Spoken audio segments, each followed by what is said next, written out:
अपन सबसे पहले बात करेंगे जीनोटाइप और फिनोटाइप क्या होते हैं और इनमें क्या डिफरेंस है।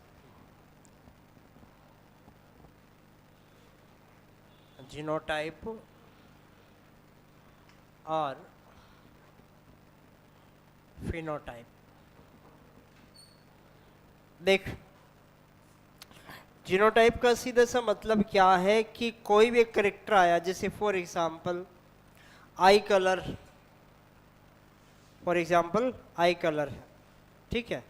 आई कलर के लिए टू फैक्टर रिस्पॉन्सिबल।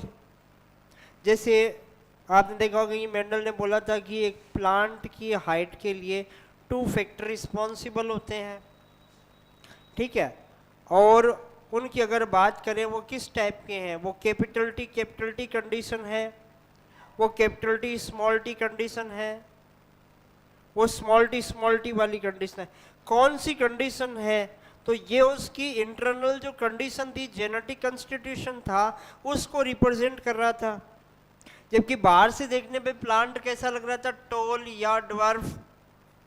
तो एक तो होती है फिजिकल अपीयरेंस, एक होता है जेनेटिक कंस्टिट्यूशन, कि उसका अंदर से जेनेटिक कंस्टिट्यूशन कैसा है किसी कैरेक्टर के लिए।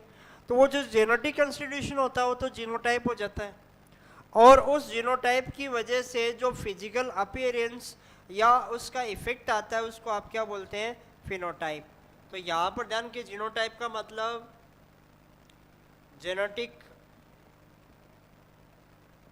Constitution for a character. कोई भी एक करेक्टर है उसके लिए जो जेनेटिक कंस्टिट्यूशन होगी वो क्या होगा, जीनोटाइप होगा। फिनोटाइप का मतलब क्या होता है, फिजिकल अपीयरेंस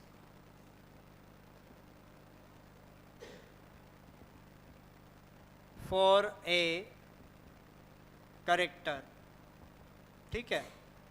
अब देखिए, जीनोटाइप जो है उसको आप अल्फाबेट से रिप्रेजेंट करते हैं।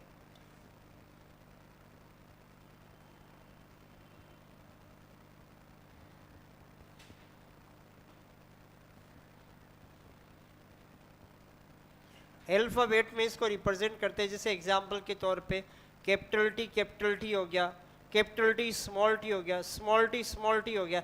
ये क्या होते हैं, यहाँ पर जीनोटाइप होते हैं। और इसका जो फिजिकल अपीयरेंस या इफेक्ट आएगा वो क्या आएगा, फिनोटाइप। तो फिनोटाइप किस पे डिपेंड करेगा, जीनोटाइप कैसा है उस पे ये चीज़ क्यों जो है डिपेंड करती है। तो इसकी अगर बात की जाए तो इसका एग्जांपल क्या है, जैसे अपन बोल रहे tall, dwarf, round, wrinkle etcetera. ये सारी चीज़ें किसको शो कर रही है, फिनोटाइप। फिनोटाइप जो है वो डिपेंड करता है किसके ऊपर, जीनोटाइप, ठीक है। तो यहाँ पर ध्यान रखिएगा, इट डिपेंड्स ऑन जीनोटाइप। अब देखिए, इन्वायरमेंट में कोई चेंज आया, एनवायरमेंट में कोई भी चेंजेस वगैरह आए, ठीक है। बंद कर दो रे इसको, क्या कर रहे थे। इन्वायरमेंट में कोई भी चेंजेस आए, ठीक है, उस इन्वायरमेंट में आने वाले जो चेंजेस होते हैं उस चेंजेस की वजह से किस पे इफेक्ट पड़ता है, फिनोटाइप पे। किस पे इफेक्ट पड़ेगा, फिनोटाइप पे। जैसे मान लो धूप में कोई लाइट स्किन वाला इंडिविजुअल धूप में बहुत ज़्यादा घूमता है तो क्या होता है, स्किन पे थोड़ा सा फर्क पड़ता है और स्किन में डार्कनेस आती है, तो वो फिनोटाइप चेंज हुआ कि नहीं हुआ। इन्वायरमेंटल फैक्टर की वजह से फिनोटाइप चेंज हुआ कि नहीं हुआ। तो फिनोटाइप पे इन्वायरमेंटल फैक्टर का इफेक्ट आएगा, एक्सटर्नल फैक्टर का इफेक्ट आएगा। जबकि ऐसा नहीं कि स्किन के लिए उसका जो स्किन कलर के लिए उसका जो जीनोटाइप था वो चेंज हो गया, वो जीनोटाइप वहाँ पे चेंज नहीं होगा। तो यहाँ पर ध्यान रखिएगा, नॉट अफेक्टेड बाय एक्सटर्नल और environmental factors. External environmental factor की वजह से ये अफेक्ट नहीं होता है। जबकि फिनोटाइप की अगर बात करें तो ये अफेक्टेड रहते हैं, किसे, अफेक्ट्स बाय एक्सटर्नल और एनवायरमेंटल फैक्टर। ठीक है, एक्सटर्नल एनवायरमेंटल फैक्टर से इफेक्ट होंगे, ये वाले इफेक्ट नहीं होंगे। इसका एक बेस्ट एग्जांपल अपन देखते हैं कि जैसे मान लीजिए कोई आपके पास पाइसम सेटाइमम का ड्वार्फ प्लांट है, तो ड्वार्फनेस तो क्या हो गया उसका फिनोटाइप, और उसका जीनोटाइप क्या है, उसका जीनोटाइप है स्मॉल टी, ये जीनोटाइप, ये फिनोटाइप।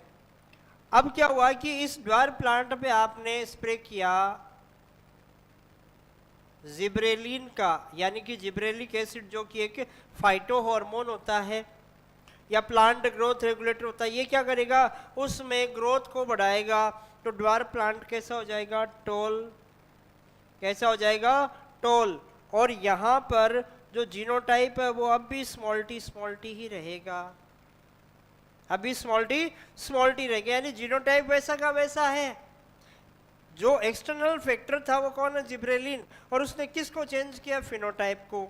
यहाँ पर आप देख पा रहे हैं कि फिनोटाइप जो वो चेंज हो चुका है, फिनोटाइप यहाँ पर चेंज हो चुका है, और जीनोटाइप वैसा का वैसा है, no change in genotype.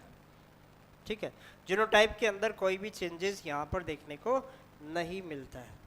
Clear है, बात समझ में आई कि नहीं आई, कोई डाउट यहाँ तक, कर लो नोट।